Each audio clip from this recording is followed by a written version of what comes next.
Welcome to the Church of Mabus radio show. It's Friday night, 7:09 p.m. Central, coming at you from Florida, as always. And Jay will be here shortly. Home Depot's whooping him up again. And we got Reverend Michael Carter here. It's really great to have you here, Michael. Brother, thank you for having me. It's my pleasure to be here. And again, want to thank Mark Eddy for getting that info to you, and also to thank Michelle for making this happen. Michelle DeRochers. Definitely. And before we were starting the show, I was talking about some of the things I've gone through with seeing the light beings. And I do believe a lot of my phenomenon has something to do with the fact that I went through that suffering at such an early age. It opened my senses, like a shamanic death of sorts. Yes. And that's the only thing I could figure is what did it. I mean, that's a lot. When you go through that and lose a freaking testicle, that's a lot of suffering. And then my dad had died several years later, and all this weird stuff started happening, from seeing the beings of light multiple times. I've even seen those like in the heavens, like a star, but it ain't a star. It's like a person standing up there. Yeah. And it's almost like it's trying to communicate. It's an angel, a deceased loved one. I always bring up Ron Howard's Cocoon. You ever see those movies? Yes. Those Opie. I think he was doing some shrooms for those or something, but the light beings, there's something to that. And well, anyway, the situation with my dad passing, he was a very macho, determined individual, and if there was a way for him to come through from the other side, it would be him. For sure. He was a pest sometimes. Loved him, but definitely a scary pest at times, and strong. So, I mean, I can remember a time where me and a friend were driving down the road, and we had been partying, being stupid. We were younger, and we saw a being of light on a cloud, and it seemed like it was going like that. And it was one of those situations where we pulled over to look at it. And I was like, do you see that? Yes. Do you see that? And we both saw it. But somehow that suffering opens you up. And from seeing the beings of light, there's some kind of connection with them and the sun. And then, is it Christ consciousness? Probably so. Like I said, they must have a boss. Maybe that's Jesus. I don't know, but they're getting that glow from somewhere, from Jesus, the sun, or whatever. But there's definitely, shamans talk about luminous beings of light. We hear about that a lot as well. Yeah.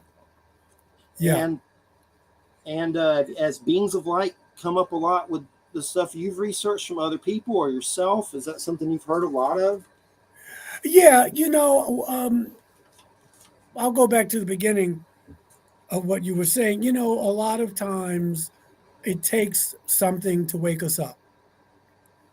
And that could be a divorce, death of a loved one, NDE, OBE, to make us kind of rethink what we think life is about. And I think that is universal in a lot of ways, because when you do with the studies that have been done about people who've had transformations, and it doesn't have to be UFO stuff, that there was an event that triggered this change.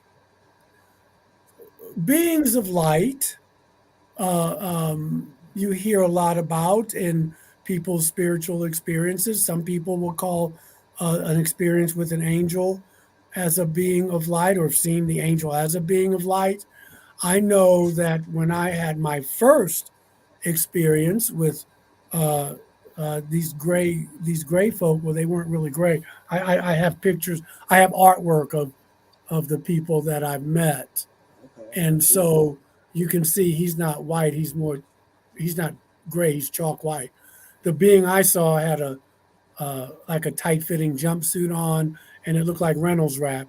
I just had an artist put the Buddha robe on him. He's meditating. Cool. Yeah, but I say all that to say that he was light.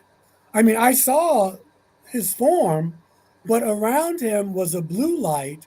And I'm saying him, it could have been a she, could have been an android.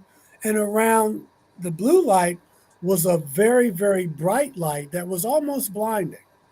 So you hear a lot of talk, a lot of witnessing in literature about beings of light. So, yeah, this has been going on for eons. These descriptions of what people see.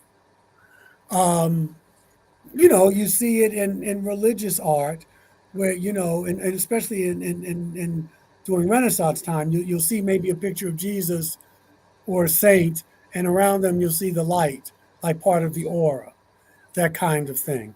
So yeah, this is typical when people have had these experiences.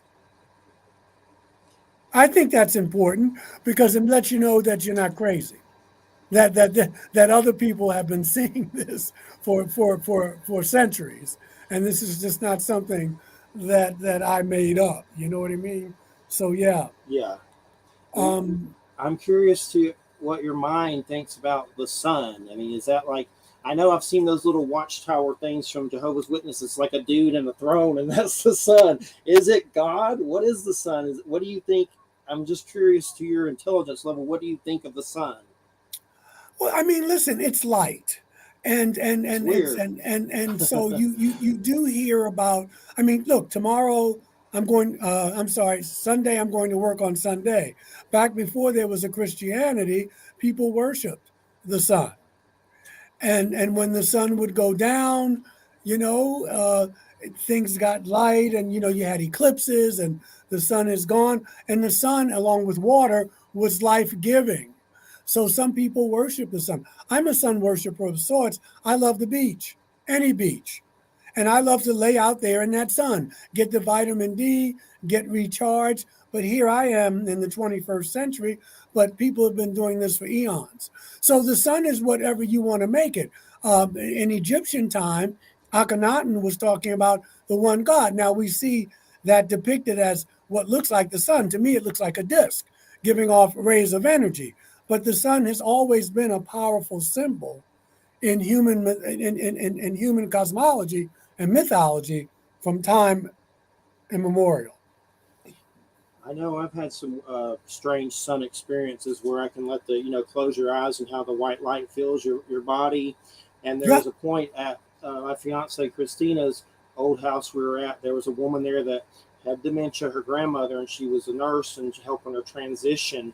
And I went outside and let that white light, you know, kind of like a meditative thing, and then came inside and actually saw astrally what looked like a gray standing over her, and it kind of looked at me, and it was almost like you're seeing a sunspot, but it ain't a sunspot. Like it was kind of like pink, like astral weird. It wasn't physical, but and she also, my fiance said she saw one standing over me one night that was scary. But I've had strange experiences where that sun, like I don't know if it's giving me like He-Man vision or something, but there's been some weird things with it for sure. Like it yeah, kind of, I remember when I first started meditating and doing visualization, and before I started doing energy healing, a friend of mine who was a psychic would say, you got to boost your energy up. He said there are many ways you can do that. You can give yourself the Reiki energy. You can visualize yourself inside the sun. Like so this light, the sun is light, the sun is energy, the sun is purification, and this is not only symbolic, but there's a truth to it, and this has been going on since human beings have been on the planet. Um, and so I think it is whatever your intuition tells it that says it is for you, but it's very powerful. It's a sign of resurrection, of new life, along with other things in nature as well. So the sun is a very powerful archetype. and it's the source of creation, and we're like tadpoles of it. Exploring. That's kind of the shamanic way through the web of life. We're the sun's webcams. There's definitely a lot to it for sure. And I'm curious. I know Wally Wagner had mentioned an experience you went Yes, I was through. going to bring Wally up. Yeah, Yeah, yeah. that was I great. listened. I listened to that interview. That was good. He was like, Yeah, I was like, wow. yeah, I said, preacher that's gone rogue, yeah. but it was good. It Yeah, was no, good. no, Wally is. I mean, and we discuss a lot of this because a lot of this was kind of new to Wally. And I know some of the stuff we were talking about is probably heretical in his tradition. I mean, I was raised Baptist, but I'm not Baptist anymore. But um, it's we need more clergy talking about this Yes, because definitely. um, it definitely will affect us going forward as a species. I bring it up occasionally in my congregation. It's not a UFO church. I went to seminary and a very progressive seminary, but once in a while I may throw in some talk about UFOs or just metaphysics or the paranormal, just to make sure they're listening. Um, but religion is going to have to face this, especially after what we've encountered this week. And I know we got time; we can get to that. Um, Yes. but yeah, religion is going to have to weigh in on this because, um, especially Christian churches, not just Christian churches, but especially Christian churches are losing members. Members are leaving. By in the next 5 to 10 years, um, America, Europe has already gone through it and handled it well. I think is going to be a mostly secular nation. There are most people who say, I'm not religious, I'm spiritual. And some people just say, I have no religious affiliation. I think that the church needs to catch up with modern times, um, and that you have to make the stories, um, relevant for today.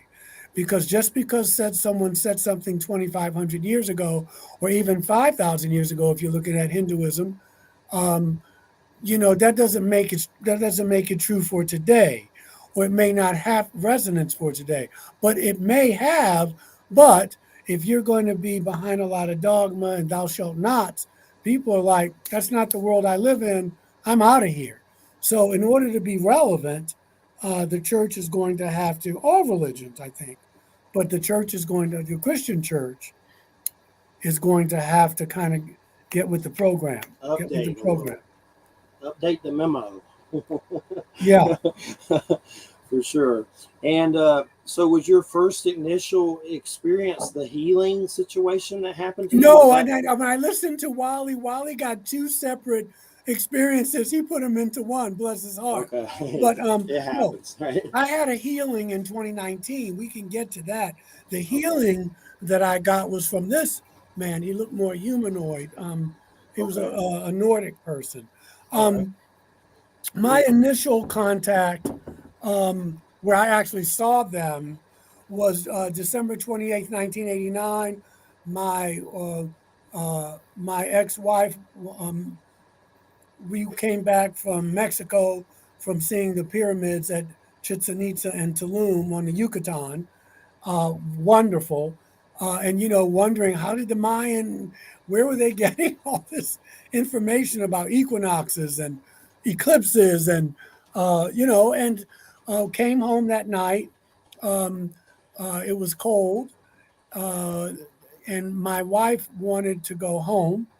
When we came back from JFK, I had been invited to a get together, and she said, "You go. I'm tired. I'm going to unpack." So I unpacked and I caught the subway down to Hell's Kitchen around Times Square, and I hung out with some friends. I wanted to show off a bit. I was nice and copper colored. The hair was lighter, and I wanted to gloat. We no adult beverages were imbibed. I tell this story all the time. I'm a deviled egg freak, so I had tons of deviled eggs, and I went home that night. I don't know whether I had to get up to use the bathroom or what, but when I sleep on my stomach, and when I got up, this being was at the foot of my bed, about 4 feet tall, tops, had on a Reynolds wrap looking suit. Like I said, behind him was a blue light, and behind that was a white light in the apartment in Manhattan. I lived on the Upper West Side. My wife at the time could not wake up, or she did not wake up. There's a caveat to that story because when I wrote my last book, I put that in there. And she said, I remember that night. I've never seen you so frightened. And she said, I saw these little shadowy beings in the room, but a voice just kept telling me to go to sleep. So anyway, I pulled the covers up over my head and got in the fetal position. I've never been that scared. And I felt like I was outside. It felt like I had the covers up, but it was like freezing all of a sudden. And I didn't pull the covers down, and I heard this wind, like I was in the wind, like whoosh, whoosh. And I was like, my God, I'm the adrenaline's going. I'm trying to, and I finally grew a pair, and I pulled the covers down, and nobody was there. She woke up. I told her what I saw. I told some friends of mine about it. And one friend of mine said, Michael, she was an astrologer. She said, I want you to go down to Alphabet City, and I want you get to like St. Mark's and 4th Street. If you live in New York, you know what I'm talking about if you live there. And she said, you're going to see a fence, and you're going to see some artwork someone had done on it. And tell me if that's what you saw. And I went down there the next day, and someone had been spray painting and pictures of grays. So I went back and told her. That helped me realize I wasn't too crazy. And they came every full and new moon. Sometimes one time they showed me a picture of a past life. They showed me a picture of an event that was going to happen. I felt like I was paralyzed. I felt like I was always having electricity going through me. And every full and new moon, that's twice a month for about 8 months, almost a year. They would always come when my wife at the time, Sandy, was not there. And so just to make a long story short, as far as those initial contacts, I was already moving away from Orthodox Christianity. And this kind of pushed me that way. But it wasn't, I had a choice, but I was studying. It didn't work for me anymore. I don't knock the Baptist tradition. I don't knock it, but it didn't work for me anymore. I was reading existential philosophy. I was going to metaphysical churches. I was studying psychic phenomena. And so when the student is ready, the teacher appears. So and so for many, many years, I said, well, I'm not a Christian. I'm a follower of the teachings of Jesus, because Jesus was a Jew, but his teachings are not Christianity. Paul started Christianity.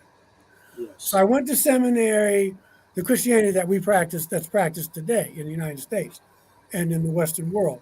So, and then I met other beings along the way, but I felt I started changing. I started doing healing work, Reiki and other energy work.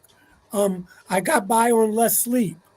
I could get by on less sleep. My skin, my nail and hair was growing faster than usual. I felt more intelligent. Most importantly for me, because my message is mostly the spiritual message. I don't care about nuts and bolts and back engineering. Greater minds than they can work on that. I'm more into the transformational part that some people have, but I felt more, I can't explain it. I just felt more loving. I felt more vulnerable. I felt my heart was opened more. Now, I was working on this. So I don't want people to think, oh, a magic wand came. I was already working on this path, but they kind of expedited it. And I started reading and studying. And like right now, Jesus is a big part of my life. He's one of the people that shows me a model of how to live.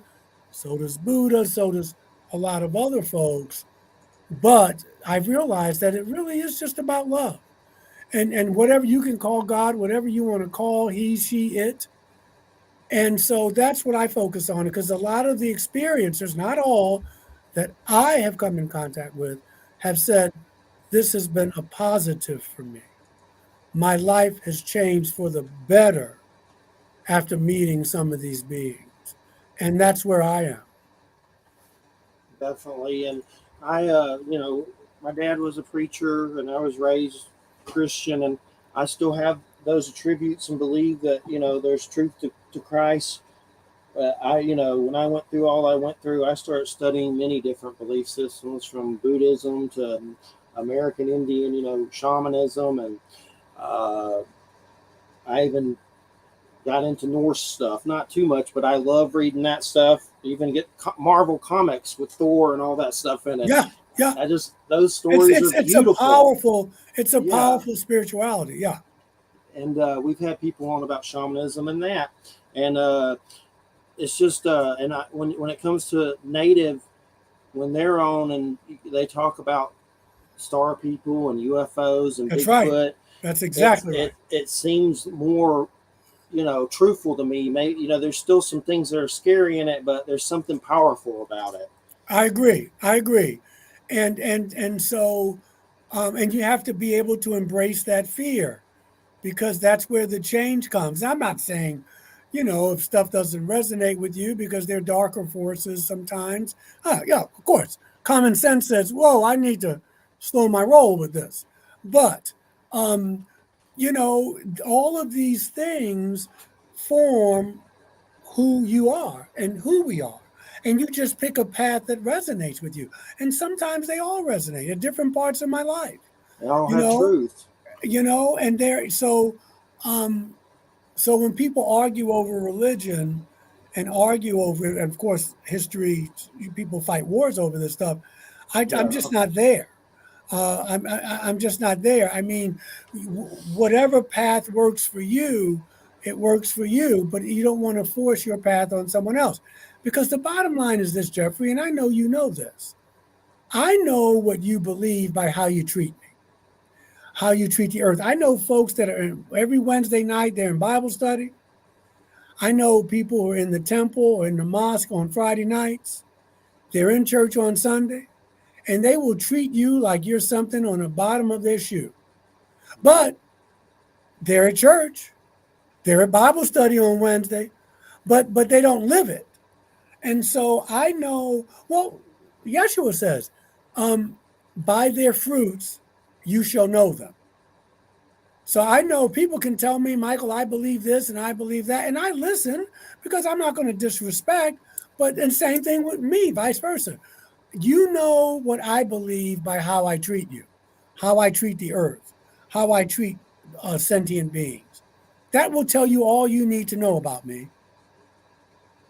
So I leave it there. And I know with my UFO experiences, I've had some to where you see craft that seems like it's there for you in the sky. And you don't want to get too, egotistic about that, but that's what it seemed like many Yeah, yeah, times.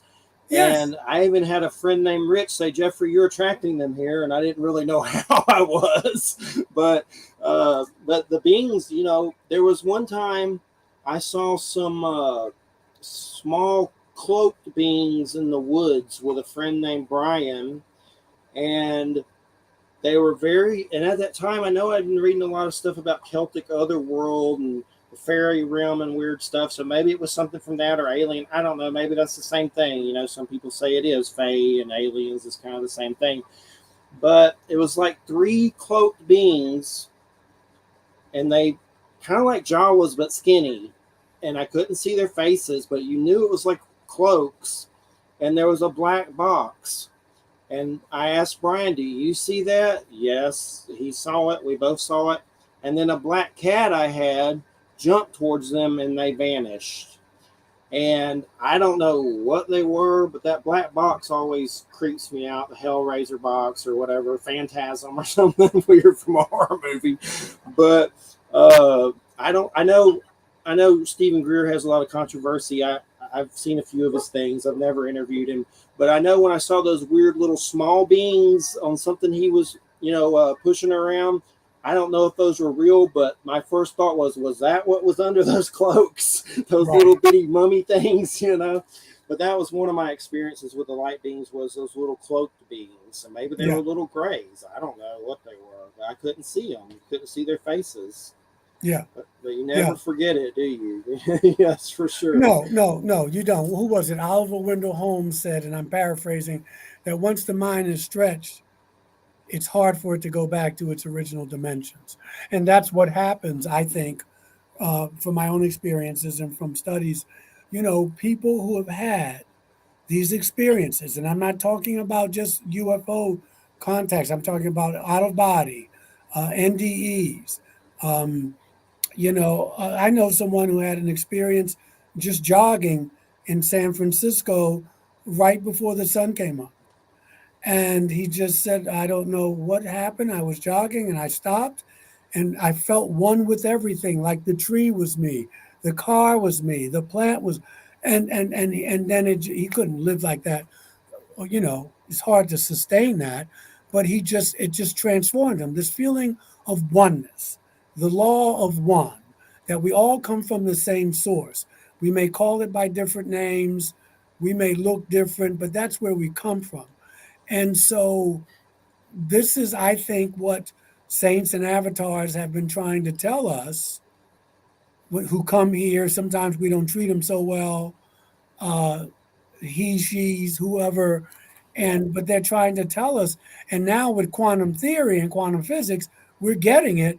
What our ancestors were trying to tell us eons ago, that we're all one.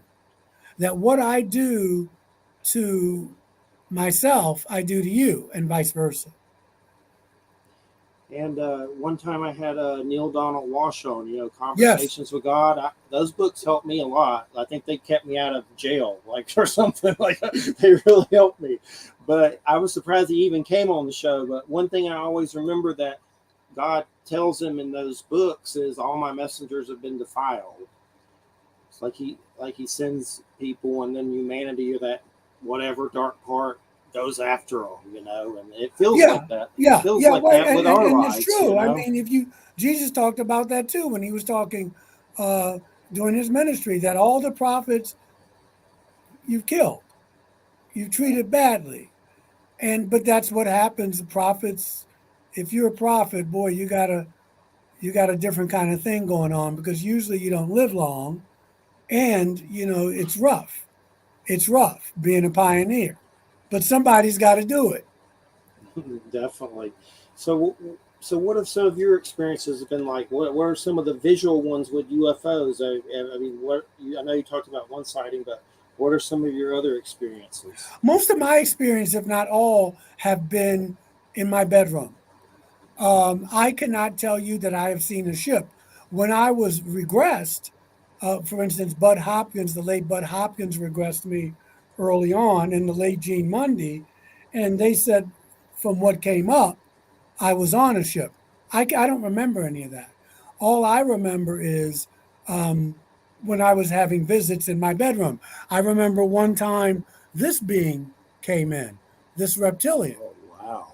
and they get a bad rap. Not that, I mean, nothing bad happened to me. Again, I was home alone. This being on at the Excelsior Hotel, New York City, residential hotel, still there, 45 West 81st Street between Columbus Avenue, Central Park West. This being came, walked through my wall. Hey, Jay, He had some How you walk, doing? technical trouble. walked through the He's here. wall. Hope you had a good shift. I'm glad you made it. Thank you. He was having some weird technical stuff with StreamYard. It's fixed now, but he showed us a dinosaur like reptilian. And yeah, the things with reptilians, I could understand. There's some of them that are like Bigfoot. I'm sure there's some arsehole ones that are mean or whatever. But to say every one of them, Thank that's you. kind of See, like and that, genocidal, and see, thought. Jeffrey, we do that with each other. We Yes. do that, and we do it with them. If the stereotype is this, if a black person runs down the street and steals a woman's purse, you don't say all black people are thieves. You don't say that. Well, some people do. Well, if a reptilian, if you have a bad experience, or if it's one of if Jay wasn't here, if one of these brothers or sisters do something to you, you don't say all of them are like that. That's not right. But we do that. So I go back to That's like this Hitler reptilian thinking. walked through my wall, big brother, buffed, had on a wife beater, had a tail, heart attack time for Michael, and touched me. And it's like the Bible, don't be afraid. They always tell you that. The Yeah. angel comes tonight, don't be afraid. That's easy for them to say. And just stared at me, touched me, talked to me with His mouth, the mouth doesn't move. You hear it. It's like I had a speaker in my head. It's telepathic. It's like your own inner dialogue, but in another voice. But it's Yeah, your voice. But it's your there, voice. there That's it what I've is. heard people say. No, this wasn't my voice. This was his. Oh, Yeah, and I know it was a he. I guess because the voice sounded like a he. But that was it, and then left. wow. That's happened twice. But I didn't go and say, "Oh my God, they're all evil and they're the serpent from Genesis and all that." It was an experience. This person, the praying mantis, visited me in 2019. Those freak me out. This person, I showed you this brother, more humanoid looking. I had a blood clot. I'll tell you that story. Okay. I had a blood clot. My life was a country western song. In 2013, my dad died. I was getting divorced. I was getting fired from my job as a chaplain at a hospital down here. My dad had died in January. July 4th, 2013. Here's the backstory. I have a lot of friends who served in Southeast Asia and Vietnam. Most of them, if not all, like special forces, or they were grunts. Some of them would talk to me about what they went through. A lot of them didn't, obviously. One of them was telling me about how you slept. Sometimes, you sleep in a foxhole. It's got water in it, rainwater, incoming, going in and out. You grab an hour's sleep if you could, that kind of thing.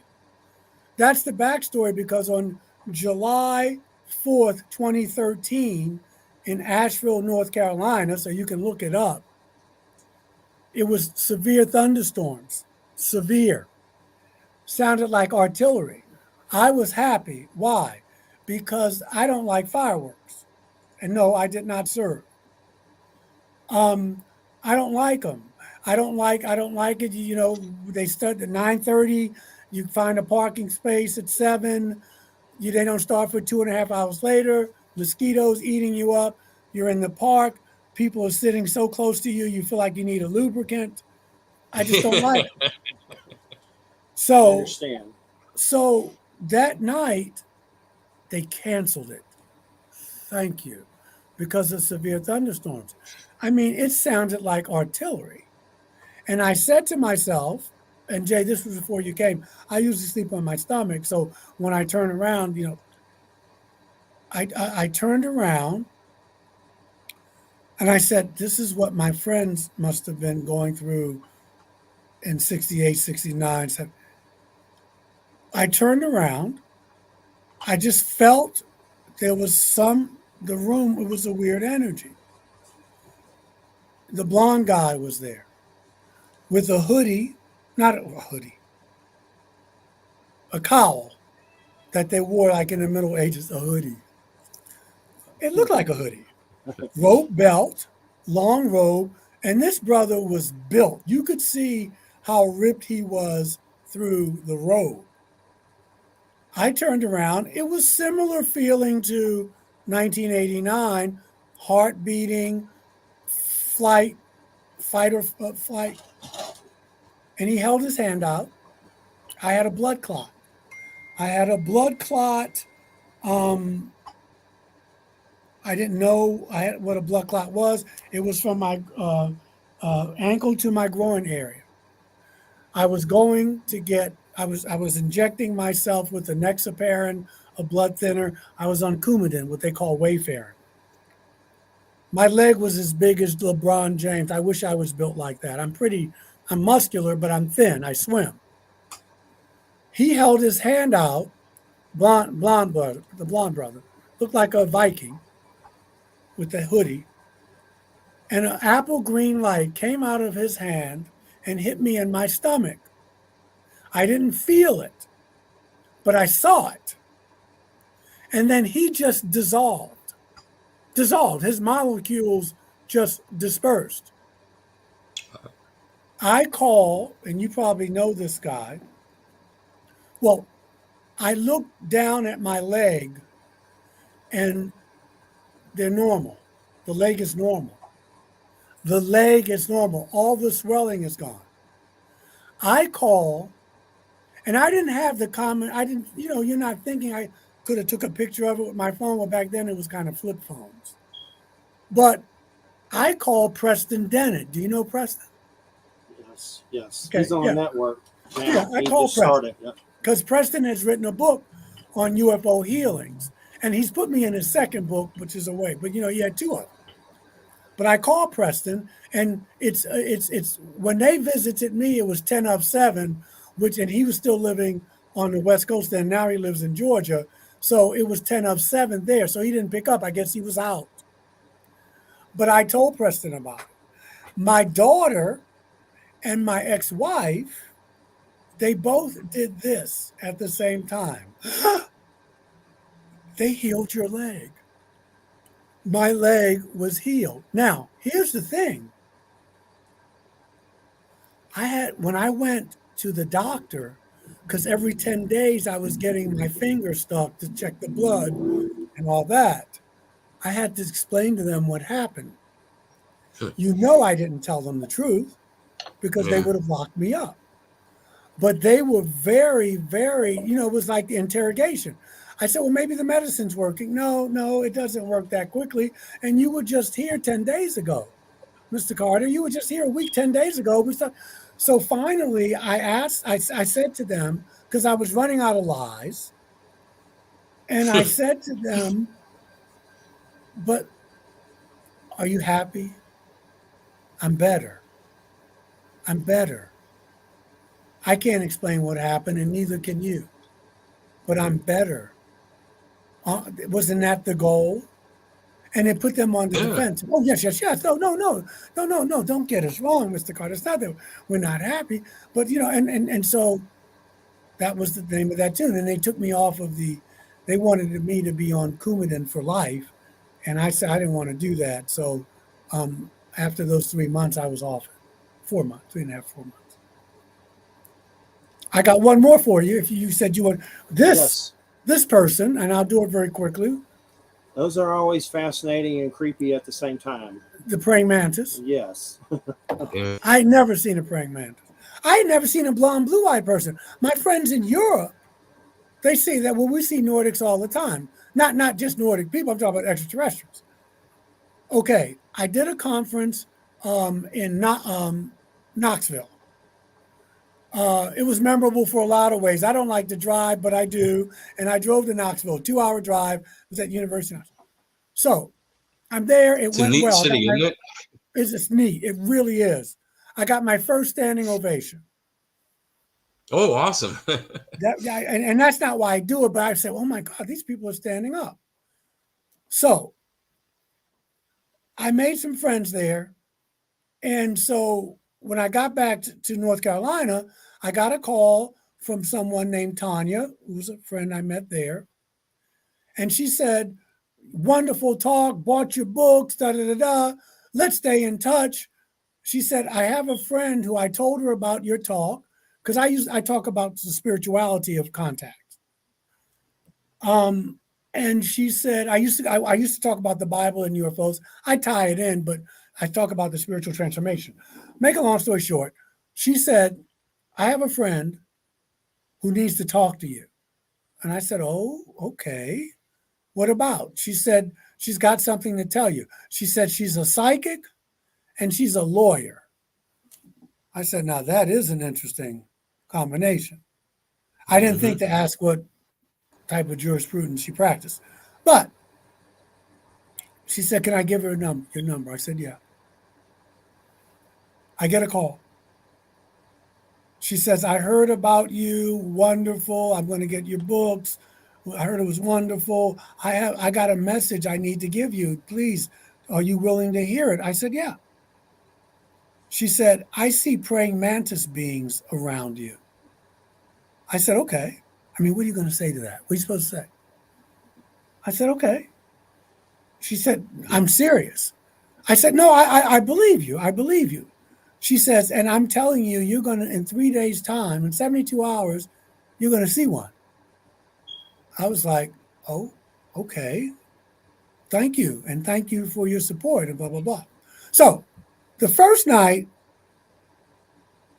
the next, after I thought maybe it was auto suggestion. I felt I lived in an apartment then. Now we have a house. It was a little weird. I don't know. It just felt weird. It felt the energy in my apartment started feeling a little weird to me. But I said, no, Michael, she's planted that in your head. Dial it back. The second night, I started getting chills when I was walking from room to room. But that wasn't a big deal. My brother was murdered back in 1975. And so sometimes I will get chills when I'm walking around, and he smoked cigarettes. No one in this house smokes. So I would smell cigarette smoke. I knew he was around.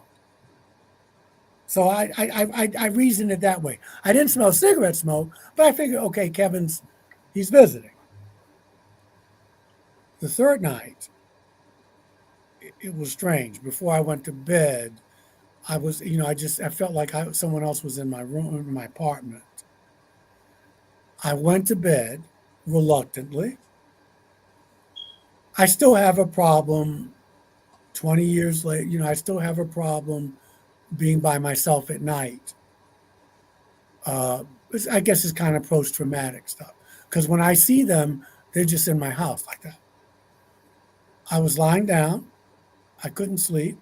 So I said, I'm going to meditate myself to sleep. I was lying on my back, and I felt the mattress go down, and it scared me. And when I opened my eyes, this person was that far from my face. And I felt my spirit jump back. it was intense. And then they just dissolved, like the blonde brother, just like gone. The molecules just dispersed. So those are some of the contacts that stand out. I've had others, but I can tell you about those. What do you think the man is? What did they want, or what did you feel from them? I mean, did you think they were bad, good, or what? I never felt quote unquote bad. I think the thing that scared me the most was the way they look. Outside of the Nordic guy who's humanoid, they look very bizarre. All I can tell you is this. One time they hurt me, but when I asked them not to, they stopped. So I think that maybe, and these are the grayest looking people. And what had happened was they changed my life for the better. But again, like shamanism, you got to go through that that fear. One night because usually when the gray people came, they would paralyze me. And they showed me, one night they showed me two things. They showed me, which I thought was a past life as a monk in the Catholic Church around the 16th century, had that little bad haircut with the bald up here and the little thing there and the terrible haircut.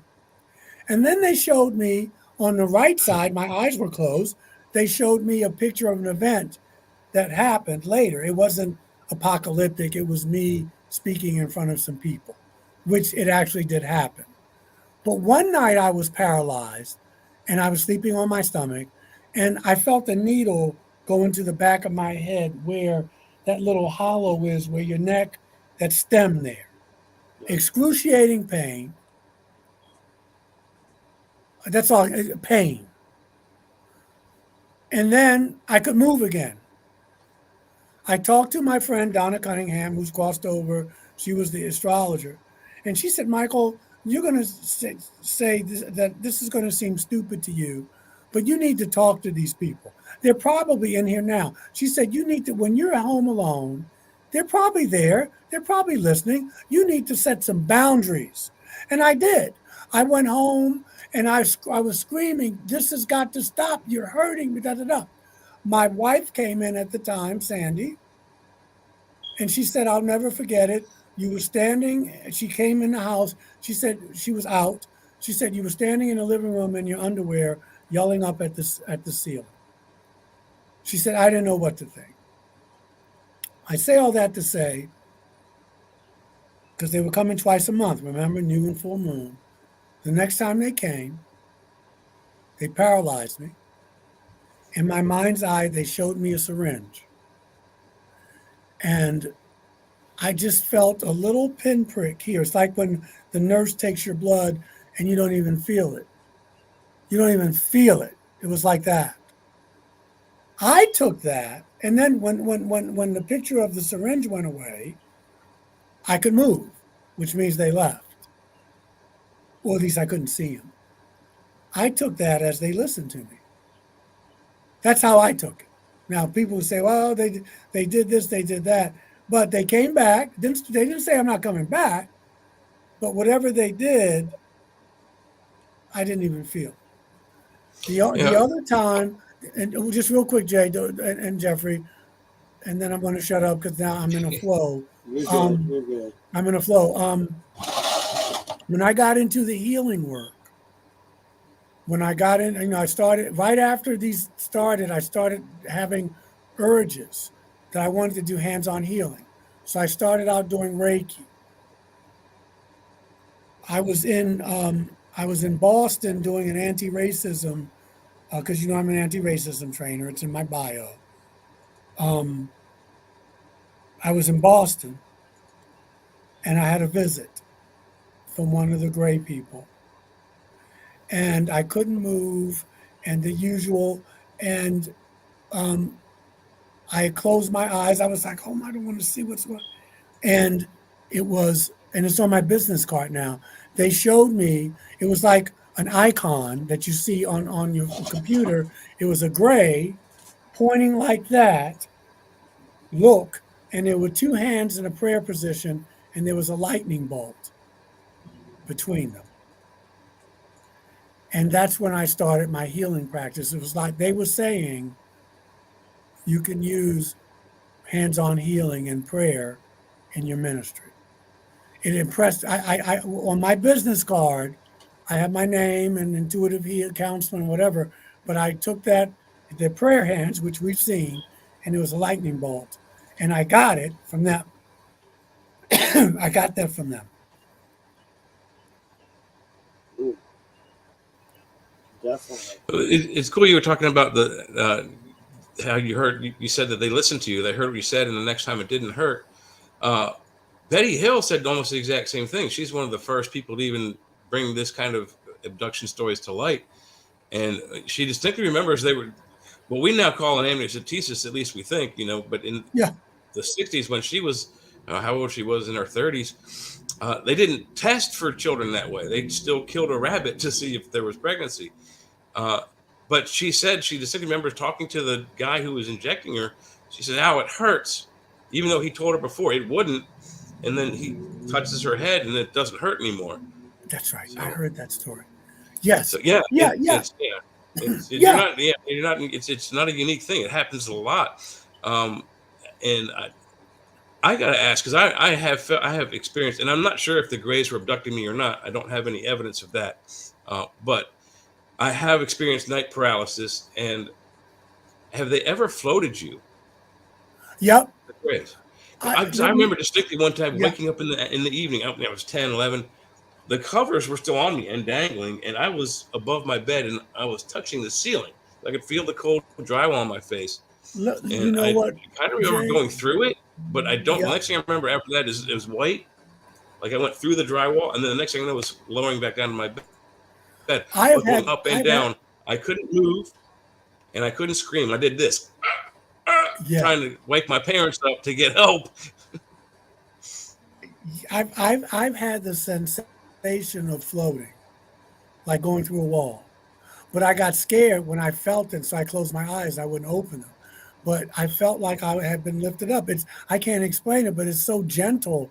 It's like But Jay, what you just said, I will share this with you. I'm not going to get into too much of this. But you triggered me. One night, usually I get my visits around anytime between 2 and 4. AM? Oh, yeah. Yeah, same here. Yeah, that's about the time I got and I still wake up at those times. But this is what happened. My daughter divorced, and I have custody certain weekends. A few years ago, she came and she said to me, she said, "Daddy, where'd you go last night?" And I said, "What are you talking about?" She said, "I got up to go to the bathroom and you weren't here." And I said, "You're joking. Why? I would never leave you here alone." She said, "Daddy, why would I lie to you?" She said, and our rooms were next to each other in the apartment. She had her bathroom, I had mine. She said, "I got up and I went in the bathroom and I saw you weren't there, but there was a light in the house. It was a full moon." She said, "And when I went in the living room, you weren't there either, but there was a light from the moon shining into the living room." And I said, "There was no full moon last night." And then she said, did you go with your friends?" I said, "Probably, but I would never leave you here alone by yourself without even waking you up to tell you." So that just triggered to me what you had just said. But the floating thing, yes. Yes. I mean, when they know how to do it, they know how to take you through walls, they know how to manipulate time and space. It's been a remarkable, it's just changed my life. But I say for the better, even though I still have problems at night when I'm by myself and my wife goes away for work or if she's out of town, I do go to sleep. But like I have a light on my computer here, but I will sleep until the last. I will wait until I'm there to sleep before I turn the light out. Like the light's not going to keep them from coming in, but in my mind, it's a safety net.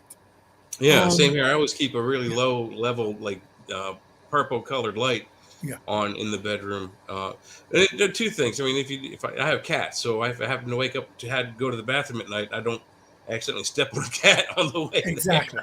Yes, But yes, yes. it's also, you're right. It's a safety thing. It's like, I don't know.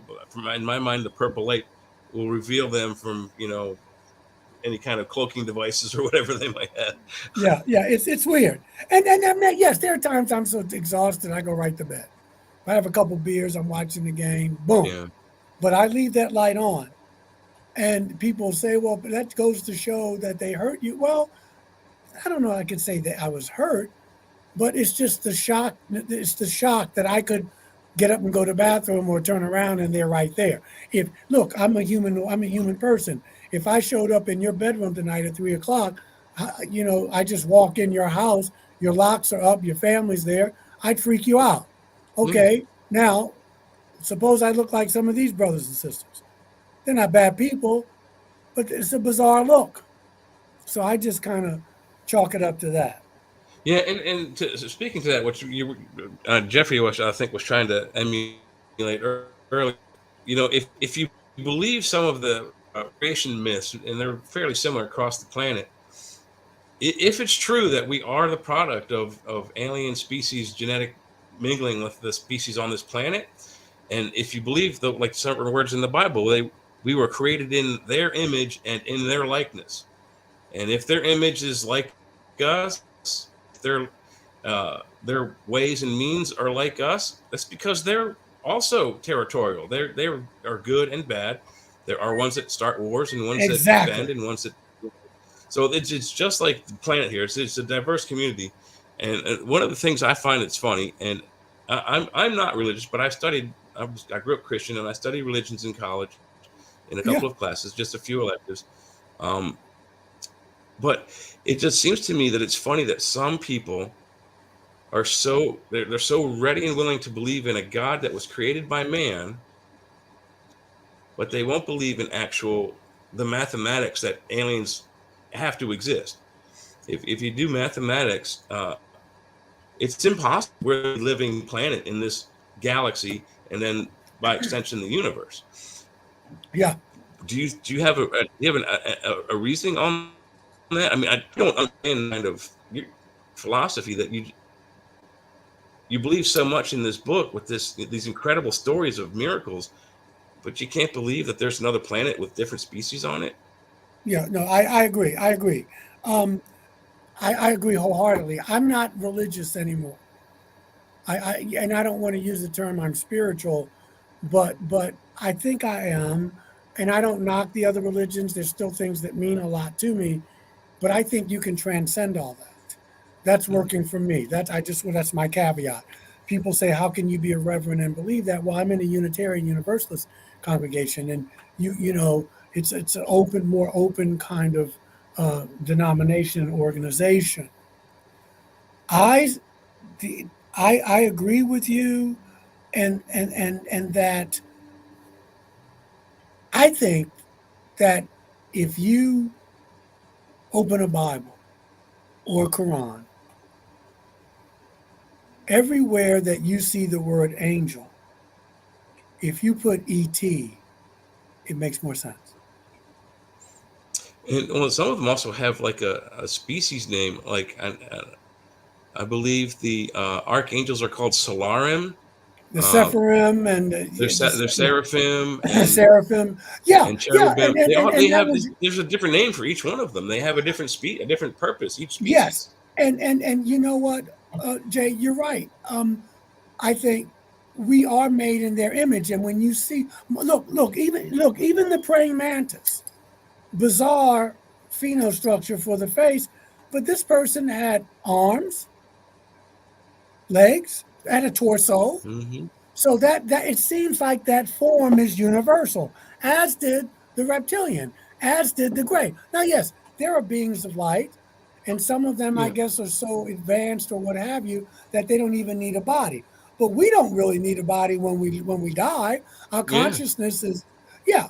But if they're going to be in a form, they will have two arms, two legs, Yeah. It two seems that the symmetrical form of 2 arms, 2 legs, head, is eyes, universal. ears, well, not just universal, but most successful for doing most things. Um, but I think some scientists Humanoid. predict that if and as we go further and further and more of us into space for longer and longer periods, that our bodies will probably change as well. Now, I haven't seen a reptilian, but I've heard, like you said, they're really muscular. The grays, not so much. They're just as fragile as us, probably even weaker than us. The mantises are probably somewhere between our strength and the reptilian strength, but far superior strength to a normal human. An Um, intellect and a very sharp and intellect. possibly a higher superior intellect. Yeah, that I would debate right now because we don't know their true purposes. They're hiding a lot of stuff from us. So, they could be just as primitive as us. We don't know. Well, I mean, when I say that, they could be primitive, but I don't, if they can get here in a craft, I mean, they're technological They prowess. possess a much better, greater technology, absolutely, Yeah, and not yeah. necessarily that you. I mean, if you use the example of Star Trek, and I do this quite a bit, especially in the UFO things, uh, there's things that we don't know about in the universe, and so many possibilities, things we can't even imagine. But there's this certain episode where this seemingly dim-witted species captures Geordie LaForge, the engineer of the Enterprise. But they're very mentally slow. Let's just say that.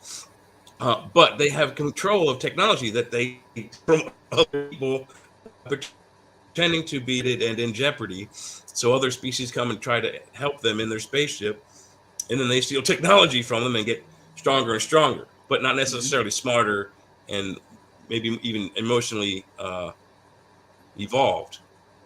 So It sounds that like could be a Earth. possibility. Yeah. Sounds like We were Earth. talking about Star Trek Sounds before like, we it's just- started. Sounds like Earth. Yeah. it may be Yeah. it may be a retrospect on us. Yeah. Yeah. Well, I Yeah, mean, Star but Trek if is you look famous at for that. no, agreed.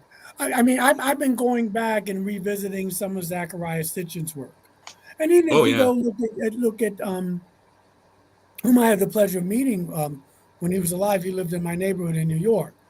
But even if you look at the Hindu cosmology, these beings, well, Greek, Roman, if you subscribe to the fact that they're not making this up, that these were gods, for lack of a better word. They were making love, they were getting drunk, they were committing adultery, they were fighting one another, they were godlike. The Anunnaki, which Stitchin talks about.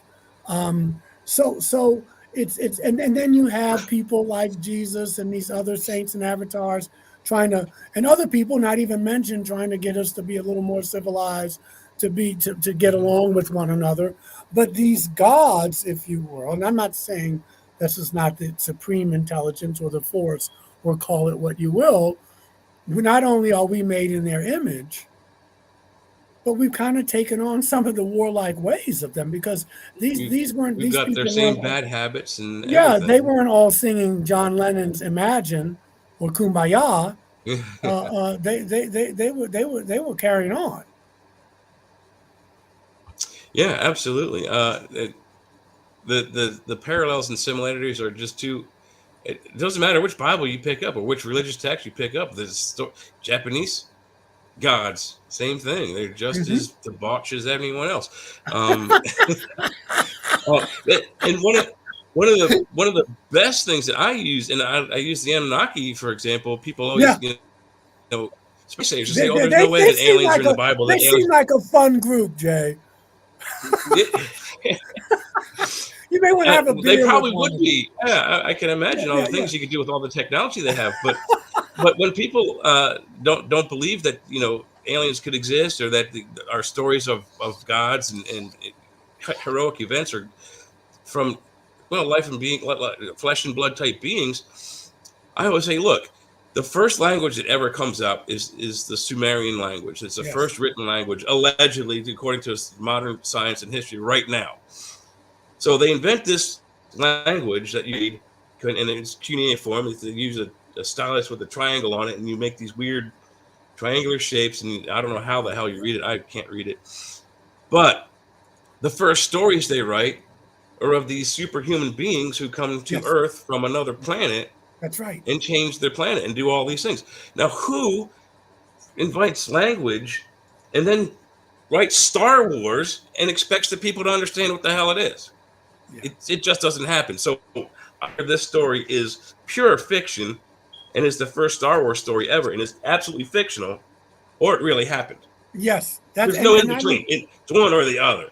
and I I think look it at the really Bible. happened. I look at the Bible that way. You Yeah, know, same with the Bible. Yeah. yeah. And I'm not saying it's beautiful. There's spiritual truths. There's truths. There's soap opera stuff. Incest. There's adultery. There's wars. Mm-hmm. Rumors of wars. And I went to Union Theological Seminary, which is one of the top seminaries in the country. It's a progressive seminary. But I was taught to read the Bible who, what, when, where, and how, like you read a newspaper. And it served me well, because I was coming from a tradition, in the Baptist tradition, where you couldn't ask those questions. You couldn't Yeah, think. you weren't If, reading it to analyze it. right. If you Yeah. did, then you didn't have faith. So imagine my surprise when I come across people like Zachariah Sitchin, when I come across the Reverend Barry Downing, who's a colleague and a friend, when I come across the things I was coming across, it was like it was right there. It was hidden in plain sight. But our scholars and physicists and archaeologists, they didn't have that. This was myth. This was myth. See, our more conservative brothers and sisters say the Bible says what it means, and it means what it says. So that's one extreme. The liberal part of the tree says this is all metaphor and facsimile and mythology, where the truth is, like the Buddhists talk about, is in the middle. That these people are Mhm. talking about, listen, with Christianity, even Rome, they couldn't understand how these folks would say, kill me, crucify, do what you want, but you can't take away my experience and what I know. Now, either you could say, like Rome said, these people are fanatics and they're dangerous, or you can say, something happened there and we don't know what it was, but these folks have changed. and they have gotten in touch with a reality that we don't understand. Well, that's the same thing Yeah. now And with experiencers. it took a lot. It took a lot of Catholics and Christians eaten by lions in their coliseums before they realized, oh. And then guess what happened? The religion took over. Started in Yes. Rome. I mean, well, it Well, started in well, the but Middle but East, it but I took mean, over. But it took over. But it took over the way Rome wanted it to take over.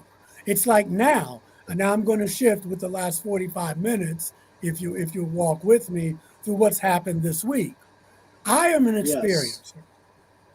I'm watching good stuff. My government, by hook or crook, is now being pushed to pull the lid off something that's been secret for 70 years or over.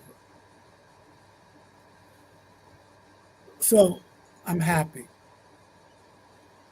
But I'm also concerned and cautious because now, which is the military, is taking over the narrative of other experiencers like myself and others. Some people had good experiences, not so good experiences.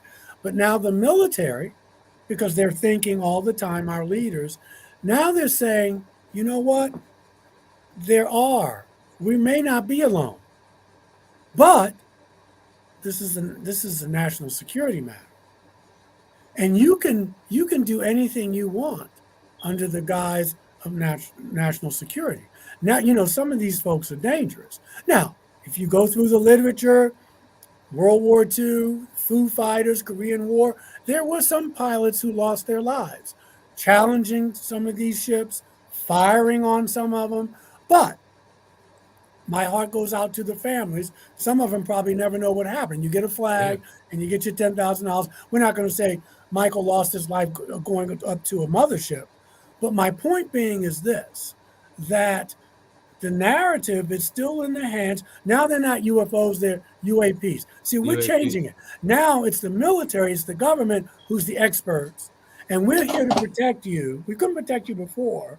And now I guarantee, well, we heard Brother Grush, or what was he said the other night. I'm glad he came out, and I hope he and his family will be okay. But it didn't take him 48 hours before he started talking about this is a national security threat, that some of these beings are malevolent, and that may be true. But what about the other people who are not in the U.S. military who've been singing this song for years? John Mack, who's not an experiencer, late John Mack, who's saying, wait, Familiar with him.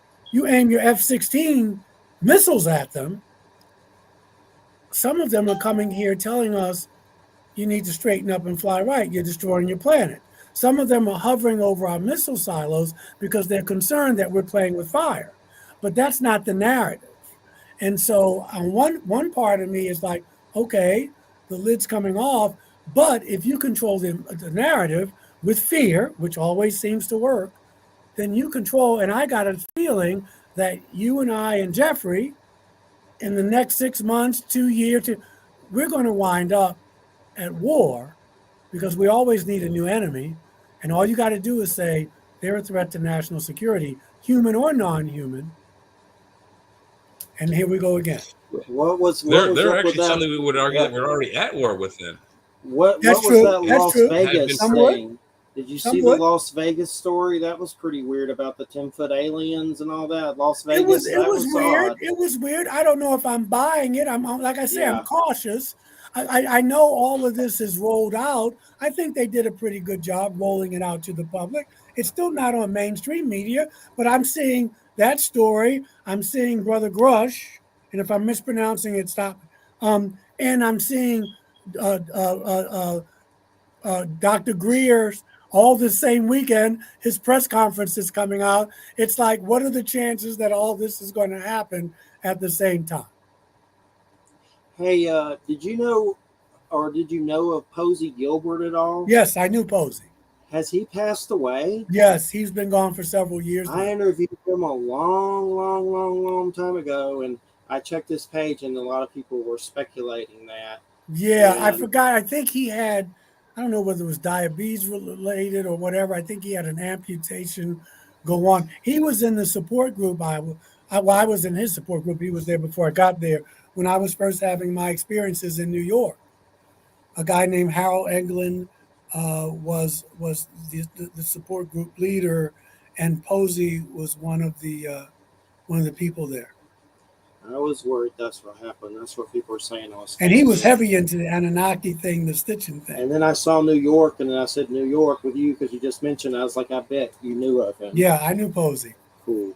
Well, I hope he's trucking in space and doing good wherever he's resting at. in peace. Yeah.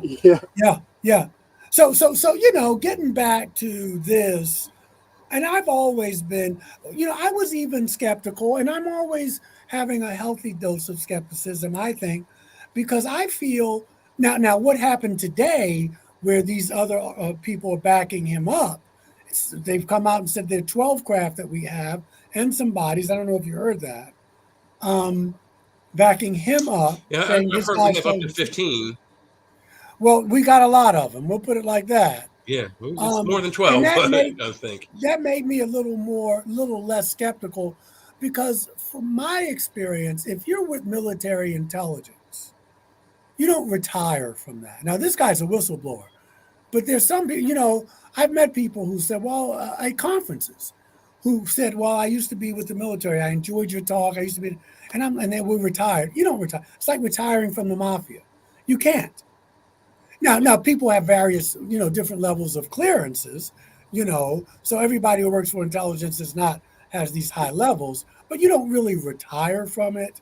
And so I was skeptical of this brother, and I was taken aback that it took him less than 48 hours to talk about the threat. Okay, you navigate it, but now these folks have come out today and said, yeah. I'm not going to give you my name, but this is where they are. So this has been an important week. Greer's got his movie was released 2 days ago. I think he was today talking to I forget someone today, forget his name. Anyway, so this has been a pretty eventful last 72 hours, and now it's just to see where this goes.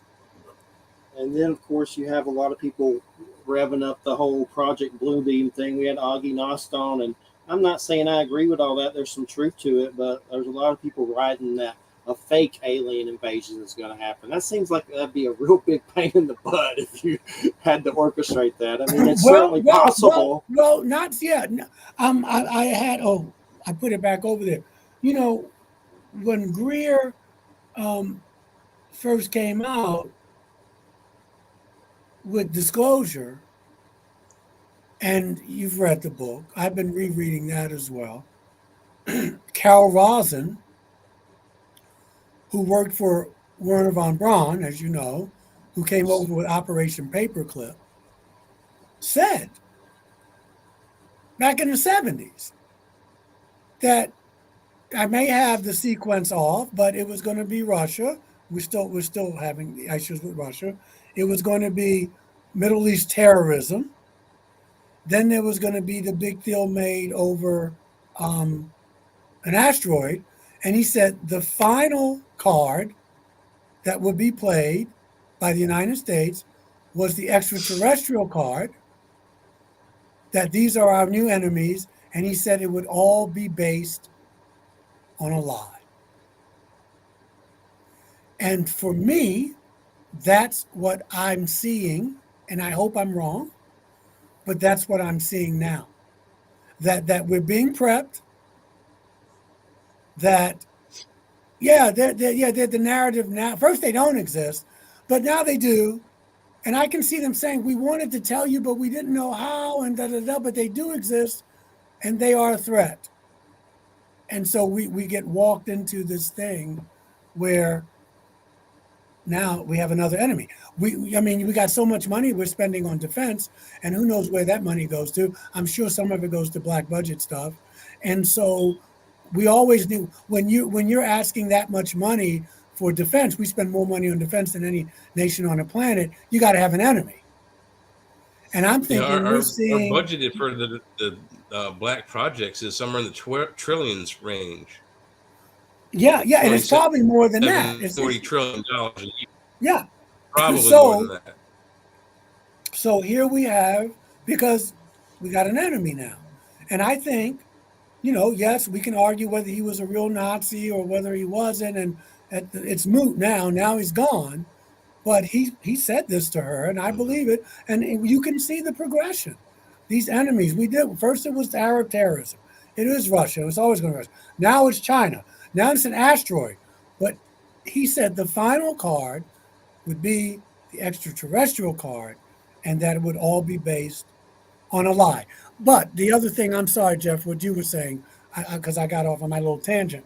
But if It's you read okay. the book, they also talk about holograms, where they have the technology now. It's probably extraterrestrial technology, where they could stage the second coming of Jesus. I've seen that story about them doing like a hologram over Cuba or something weird like that.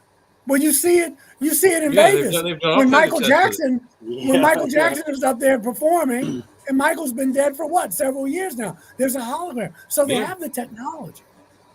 There's that spiral vortex that they projected over Norway several years ago. It can happen. One of the weirdest things that happened to me was when I was having a lot of UFO sightings in Georgia, a pyramid craft.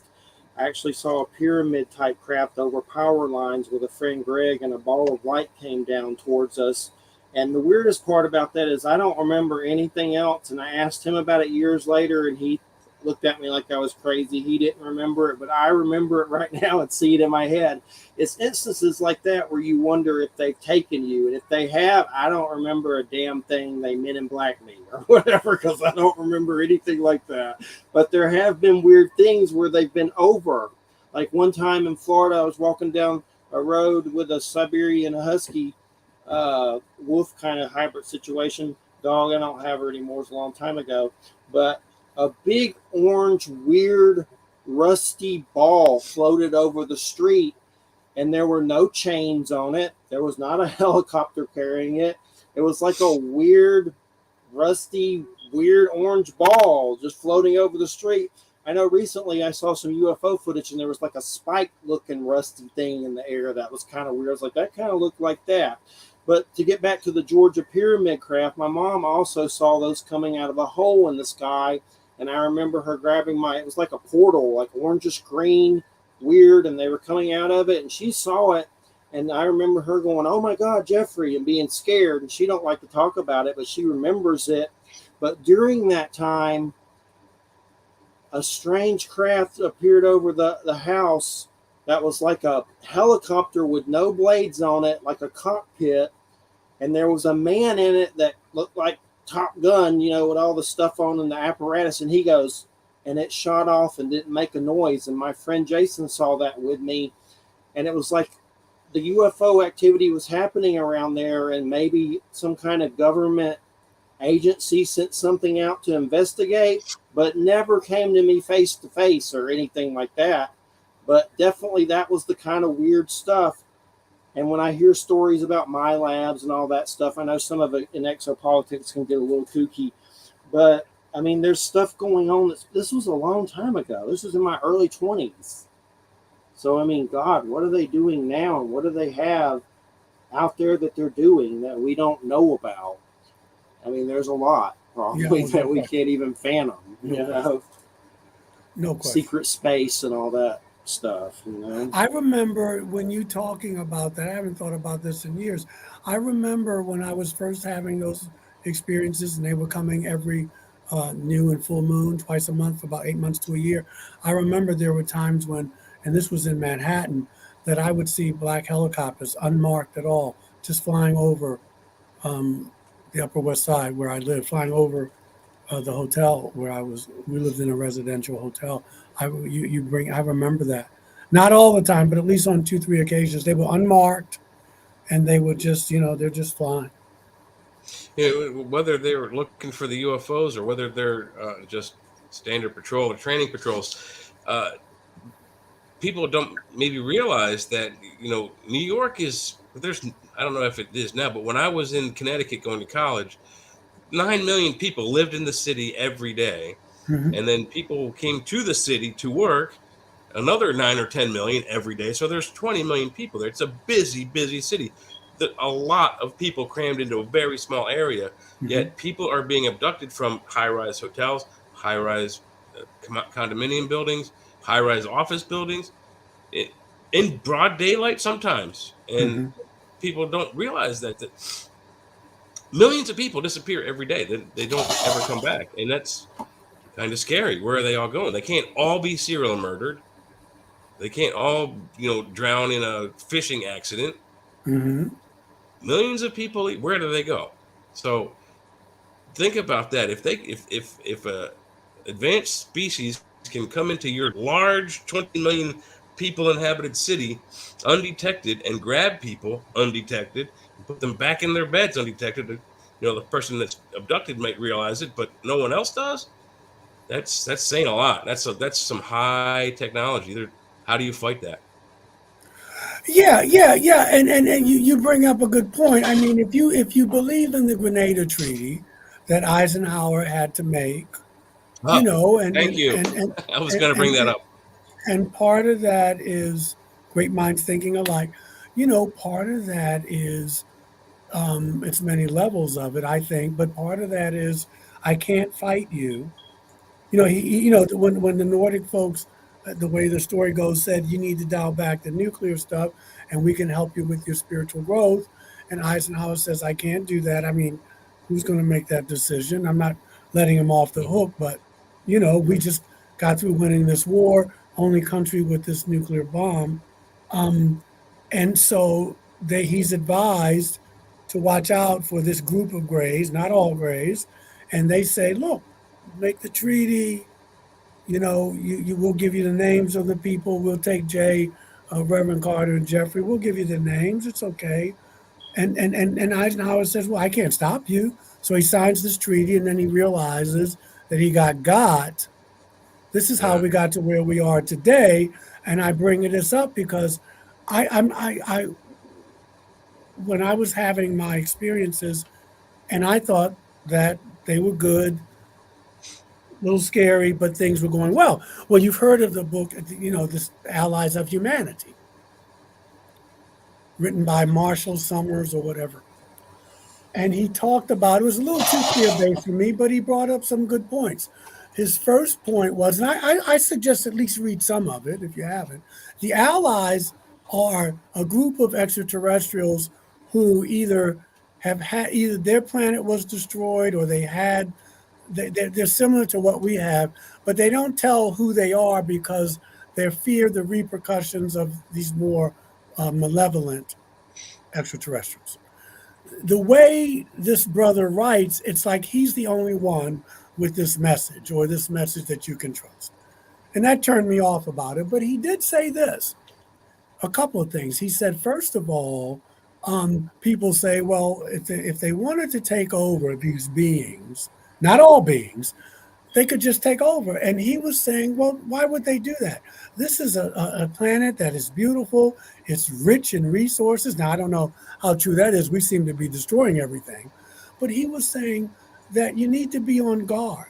You're growing up. You got to grow up. This is Childhood's Ends. That's Arthur C. Clarke's his book. Yeah. You got to grow up. And all these entities don't mean you well. I like that, because I don't think all of them do. They're like people. Everybody doesn't mean you well. But it was a little too fear-based and cultish for me. But it raised my curiosity. But what I do agree with, and he's saying that the Allies, they call themselves the Allies of Humanity, they're saying the best way to combat this is to stay vigilant, but also to develop your spirituality.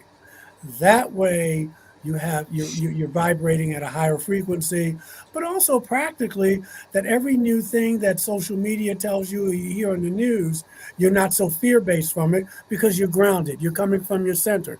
You're coming from a place of strength. Those things I agreed with, because whether there were extraterrestrials existed or not, in order for us to evolve, we've got to be able to go inside. We've got to we got to stop killing each other and wasting our animals. I mean, I like a good cheeseburger like any other guy, but the way in which we treat them before they're made into food there's got to be a better way. Yeah, and just the way we treat each other. So it's Yeah. called The Allies of Humanity. I'm sure you've heard of it. You could read it. I Like I said, it saved could it. be kind of Saved the cover. cultish. Huh? Oh, I said I saved the cover of it. So I'd heard of it, but I've never read it. But I saved it That's so some I could look interesting at it stuff. later. It's just that he's like the only one who can, because the allies, these extraterrestrials are talking to him. He's the only one who can. It's implied, Yeah. and It you don't seems need like it that. can go to you ego wise, like I'm the chosen one. Da, da, da, da, Right, da. That's right. when it starts getting kooky. Yeah, and then you lose me. Yeah, Then you lose me. definitely. I understand that for sure. And so, what is your current book? Do you have a new book coming out? What's your current Well, book? I don't. My latest book is when we were talking before the show. I'm thinking about writing a book of sermons because some people at church are. I didn't. I was reluctant. I said, "Who's going to buy it?" But people said, "Yeah, I would buy your book of sermons," and they're not obviously not going to. I'm not a UFO preacher, so but I'm going to do that. I'm thinking about doing it. What I have coming up, my last book about a year and a half ago was called. Um, um, I'll show it to you. It's called Initiation. It's it's a handbook for people who are experiencers or think they are. It gives you some things you can look at to say maybe I have been contacted. It tells you about uh, the characteristics of people who are experiencers or who are open to that. That was been my last book, so I've been kind of pushing that. The subtitle is called "The Spiritual Transformation of the Experiencer." It's a guide for contact experiences. So if you have someone in your family who may be thinking they are or not, I go into a little bit about relationships because there's the data shows there's a high divorce rate or separation rate for couples where one person is having these experiences and the other one isn't. It takes a lot of glue to keep it I've together. heard that too. Yeah. Yeah, yeah, because the other one is shifting and changing and going through this stuff, and one is going, "What the hell is going on here?" So anyway, I highly recommend it. Obviously, all my books are on Amazon. All five of them are on Amazon. What's In your September, website? What's your website for everyone? my website is michaeljscarter.com. My email is michaeljscarter@gmail.com. I will answer all emails. I have my Facebook page is Reverend Michael J. Carter. And you can go to Facebook and there it is. I have two sites, Reverend Michael J. Carter and Michael J. Carter. And in September, I've been invited back to the Michigan UFO Con, and Oh, that's in cool. September, that weekend. I was there last year; it was wonderful. So I'm going back again this weekend. I mean this September. Well, in the history of the show, when it comes to African Americans, there's been three on about this subject. And my co-host Wham, Carol Matthews, I know she collects stories of African Americans who have gone through this phenomenon. So that might be someone you might want to talk to sometime. I'm just curious, when you first started doing this, how hard was that with those elements? And the Oh, three people that I've had on, let me name them real quick. You're the third, Gilbert Posey Gilbert. And then this one definitely was possibly some fraudulent situations. Prophet Yahweh a long time ago. That was weird, wasn't it? But he was great and fun to interview. But there's definitely they thought it was a balloon or something, right? But it was weird. Like he was all over the news and stuff. his name was Yahweh. Yeah, Prophet Yahweh. Wow. He passed away. There's definitely some cult weirdness with that for sure. Yeah. Well, yeah, I know that, when I first got into it, there weren't many people. Well, it's still, even when I was on Ancient Aliens, um, I just did this thing. They've been airing with Lawrence Fishburne on History's Greatest Mysteries on the Phoenix Lights. That's still airing. They did a great job. I have to say that. I like him. He has a great voice. Yeah. Oh, he's wonderful. And he's a big UFO enthusiast from what I've Is heard. he? Oh, cool. Yeah. Nice. He it was just I was the only fly in the buttermilk, as they say. I'm noticing a change. I'm noticing a change. More people attending, not a lot. If it's two or three, that's still more than what it usually is. what was I going to say? The A lot of it, Jeffrey, is cultural, and by that I mean from a religious, spiritual standpoint. African Americans have taken that Jesus story and we've adopted it as our own. And so if it doesn't have Jesus in it, it's from the devil or it's something that has to be suspect. And I think when you're fighting that part of the culture, usually a lot of people will say, "Oh, the only white people have those experiences." What are you crazy? Yeah. What do you think? So you're going up against that as well. I do know a few more people of color who are thinking maybe they've had experiences or want to talk about it. There's a guy named Roderick Martin. You may want to have him on your show. Okay, He I'll is write the that head of down. MUFON in Texas. I'll write that down. Roderick Martin. There's a guy named Marquis Williams, Marquis. He has a podcast. They both have podcasts, and Okay, I wrote those they're down. huh? I wrote those down. Yeah. And if your friend wants to have me on the show, please give her my information. I came across with Billy Carter, and he hasn't answered my emails. Billy Carson. Billy Carson. That's Yeah. it. That's it. Yeah. Billy Carson today was interviewing Stephen Greer. Oh, okay, cool. Because cool, this cool. is what you can Google it. It's on YouTube. It's the 20th anniversary of his press conference or what have you. Yeah, he's But got a those cool. are few. I don't know if Billy Carson is an experiencer. I don't think Roderick is, but he is a MUFON. He's the head of MUFON and he's a member of MUFON in Texas. He's in their hierarchy. He's and Marquis is, I don't know if he's an experiencer. I think he is, but he has a podcast. Cool. But I'd Check be it more out. than happy to go on her show if you want to give her my Yeah. information. Okay. Well, when it comes, I saw that missing 411 UFO connection recently, and I've interviewed David Paulides a long time ago. It's been a while, but that the whole missing 411 thing of people disappearing from parks and all that kind of stuff. But at first, David didn't talk about paranormal stuff at all. He Right. refused to, and at one point I was doing a written interview with him, and he admitted a Bigfoot question. He goes, people will think I'm crazy if I think their loved ones got took by Bigfoot and bring that up when they're grieving, and I understand that for sure. But now it seems like he's gone full throttle. The last two documentaries, Hunt It, there was something with Bruce Maccabee and his wife and some kind of being that was cloaked in a tree and a UFO sighting over a school, and of course they're telling all these creepy missing stories, in these documentaries that are bone chilling, creepy. But the latest one was missing 411 UFO connection, and he's just full throttled embrace that one of the elements are UFOs taking people. Mm-hmm. And there's a story of a guy in there, older white dude that worked all his life, and they took him, and he came and told us, I forget his name, it's in the documentary, but he did like 4 lie detector tests and passed every one. And one of the creepy things he said that creeped me out was, he goes, they knew I had a vasectomy, so they put me back. They didn't take me.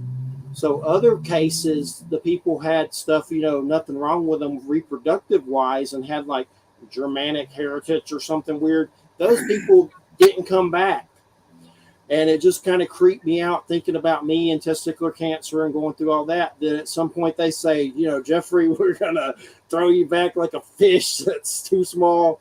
And, are they taking people for reproductive stuff? If everything, I have a daughter, so everything's working, but they could have said, okay, Lance Armstrong here, we're going to throw him back. But what I'm trying to figure out is, let's say, for instance, that testicular cancer thing didn't happen to me. Would I have never came back and ended up in some, Planet Zanzibar breeding program? It's just creepy the way they talk about that missing 411 UFO connection. And not to say every person that goes missing is taken by aliens or Bigfoot or whatever.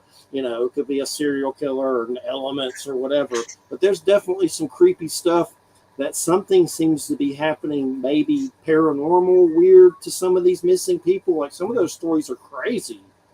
Yeah. Yeah. Like Yeah. they'll find a gun, like a gun in his clothes one place, and then find a pistol like on a mountain far away, like miles away. Like just weird stuff where the FBI gets involved and things like that. So I know we're talking about was it Eisenhower doing the deal to take people. So that's definitely, that gives me creeps just thinking about it. Yeah, that's creepy. Yeah. For sure. Yeah. It's a tough situation. Yeah, definitely. Well, I actually know a little bit. I think I know a little bit more about that than most. I've been trying to. That's the big thing I've been trying to lock down. I've been looking at this, Michael, since I was about 11, so 1976, 77. Jay saw In Bigfoot. Jay I've saw seen Bigfoot. Bigfoot. In 72, 73, just to give you the background, Hurricane Agnes came through the East Coast and like just ripped up North Carolina, South Carolina, Maryland, where I was, Pennsylvania, Virginia, West Virginia, New York, just destroyed the whole East Coast. We were without power for about 2 weeks. The bulk of the state of Maryland and Pennsylvania were without power for 2 to 3 months. That's how bad the damage was. So my parents were big book files. And we had just moved up from Florida back to Maryland, and they had all their books in boxes in our basement, which flooded. So we had like a 3-foot deep pool, indoor pool for a couple of months. It was kind of cool when I was a kid. So, but anyway, at 6 years old, my dad saved some of his books, not all of them. Most of them got destroyed. But in one of the boxes I saw he had a copy of Mein Kampf, which is Hitler's book. And like right next to it, or within the same box, was Eric Denikin's Chariots of the Gods. And I didn't read it then. I just flipped through it and I thought, oh, this is cool. And I saw the one picture that got me going was, I think it's in Guatemala.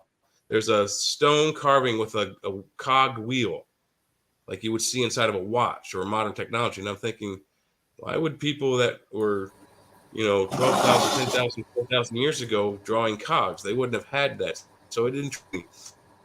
Anyway, going forward, I heard early on in like this later 70s and maybe early 80s about the Greada Treaty, and that really bugged me out just as much as it bugged out Jeff, because basically what the gist of the story is, like you said, he was approached by the Nordics first, and they said, we'll help you fight this other group if you give up your weapons, or at least the nuclear weapons anyway. And he said no, and then he heard from the and I believe it's the Zeta Reticulans race. Zeta Reticuli, yeah. Yeah, and he says, yeah, okay, I'll take your treaty. You give us your technology, and you can abduct 100,000 people. You have to give us their names. They can't know about it. They can't remember. But some of them did. Betty Hill, Barney Hill, they remember.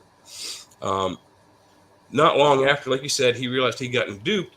And I got to imagine that the technology that they actually were going to give us would be like the kind of stuff they give kids, their children, if they have children. Most of them are clones. But anyway, what happened in my mind is that Eisenhower sold our birthright for a ray gun, which he never got. Mm-hmm. And the story that you were referring to with the Zeta Reticulans, with the Allies of Humanity in the Nordics saying not to trust them, what I have heard about this story is that the Zeta Reticulans, in their binary system, were in control of 3 to 5 planets. I think there was 3 planets in one system they had just devastated, mined to, just used all the usable resources on those 3 planets, and 2 planets in the other binary system. They had interstellar technology, so they went looking for help and trying to play like I told you before about the aliens in Star Trek that were dim-witted but pretended to be in jeopardy. That's what they did, and they met the Nordics and other races and said, we're in jeopardy. And they said, well, we'll give you our technology if you help us with whatever they need, medicine, fissionable material, whatever. And so they immediately made a trade where the technology was traded right away to the Nordics, and then war broke out. And they've been at war with them for thousands of years, allegedly. And when they came to our planet, they realized, well, we're not going to give them the technology. We'll just, we'll throw them a few bones, some ancient stuff that we don't use anymore. And from that point on, and this is 1953, 54-ish, allegedly we've been at war with these Zeta Reticulans, and I don't think we're winning. Yeah, I know reading Corso's book was a little enlightening about some of the technology but everything we do, we make we make weapons out of. Yeah. So Well, I mean, I you tell probably you, talk to military technologists. I mean, that's the DuPont, got the Velcro stuff.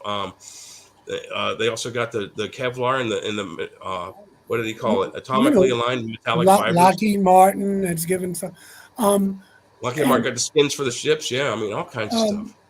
but the thing is, I don't know if you've ever seen this movie. I think it's on Prime. I bought it. Have you ever seen The 11th Green? The 11th 11th. Green, like isn't Yeah. Stephen Green?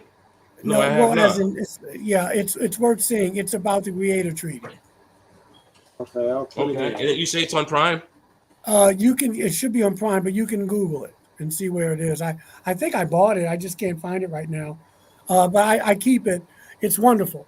It's a little sleeper hit. It's called The 11th Green, I and found it's it. about that treaty. It's about Eisenhower and the treaty that he made with these beings. I'll definitely Check it check that out. out. That's what I've That's one of always the biggest wondered is mysteries I've like, been looking at. where's the Yeah, it's root called of The that 11th Green. story? What's the root of that story? I mean, The root of that Actually, the story root of is it's the actually root in. of it is some whistleblowers who said I was there. It's actually earlier than that. The actual root of it is 1936 to 38, Germany. There was allegedly a craft of the Greys that crashed in the Black Forest, which they recovered. The Nazis recovered, and were able to do horrible things with it. I mean, they almost took over the world with what they were able to Yes, make with that yes, ship. They weren't yes. able to get their jets out in time. If they gotten the jets out earlier, we'd be speaking German. If they gotten out the particle beams earlier, they probably would be speaking Japanese and German. But in any event, allegedly there was a treaty offered to them also by these same Zeta Reticulans at that same time to trade technology for whatever they needed, materials, food, what have Well, you. this is what Werner von Braun was talking about. More than likely, yes, absolutely. Yeah, because he did say we had help from people from other worlds. And if I'm not sure, there's some literature that says that some of these beings he was talking to were Nordics. Because again, we all think of the Nordics as, these wonderful alien, angelic looking beings. And there's a group of Nordics like it is with the Greys that is kind of rogue, and they're not, kumbaya people. But that's where they were getting their information. That's where they're getting the Yeah. technology. And you're right. If maybe a year or two longer, and Hitler would have won because it's just the technological process. We couldn't compete with that. and He did really gentlemen, good to bolster that company after World War I, because they were crushed after World War I. They were not to build weapons, ships, and armies and all that. But in secret, somehow, when did Hitler begin his power? 25? No, 30, 32, something like that. Yeah. And then within just 15 years, he's almost taken over the world. Yeah. hey guys, So, we got like 3 minutes. I don't want to end it. I would do an all-nighter, but we can't. I've loved it. I appreciate it so much, Michael. Amazing guest. I definitely want to get you back on. I was going to say we can do a part 2. Just let's talk about it. Definitely. And some people Absolutely. it's like, I know some people that popped up, Robert Salas, about the UFOs coming and shutting down missile silos. And he's like, what, in the Air Force or whatever, and doing interviews in that book? That's weird altogether. Yeah, the UFOs. Another weird old friend that popped in my head, he's passed, John Vasquez, Fort Benning, Georgia. There was a weird UFO alien with the troops there. There's a book about it, like East of Eden. Well, allegedly, Eisenhower met with the Nordics there at some Fort crazy Benning. stuff there. He was a friend of mine, and he's passed now. But supposedly something happened at that base, and the troops saw a UFO and an alien. Yeah, something at Rendlesham Forest or something. Yeah, it was similar to that, but in Georgia, Fort Benning, but very similar to that case. And I knew John, and he used to call me and tell me like he went on a base and he thought someone injected him. And I was like, this is getting X-Files weird. I need to get off the phone. That was a long time ago. But I appreciate it so much. And what's your site again? My site, thank you again for asking. It is michaeljscarter.com. My email is michaeljscarter@gmail.com. My books are on Amazon. Just type in Reverend Michael J.S. Carter. They'll all pop up. And if you want to call me, my website, my fan page is Reverend Michael J.S. Carter on Facebook. And we appreciate it so much. It's been really great, and definitely want to have you back. Thanks so Yes, much, Michael. let's talk about it. Yeah, thanks, Michael. It was awesome. Okay, Thanks, y'all, listen, everybody. have a great weekend. You too. Thanks, and, you too. I got the whole weekend off. Woo-hoo. I got to go to work Sunday. Listen, Oh, bummer. keep your lungs clean. Yeah, as long as Canada puts them fires out. Yeah, we'll that's be crazy. okay. You're listening to United Public Radio Network, 107.7 FM in New Orleans, 105.3. Everybody have a good weekend. Good night, everybody. Thanks, everybody. Let's see. And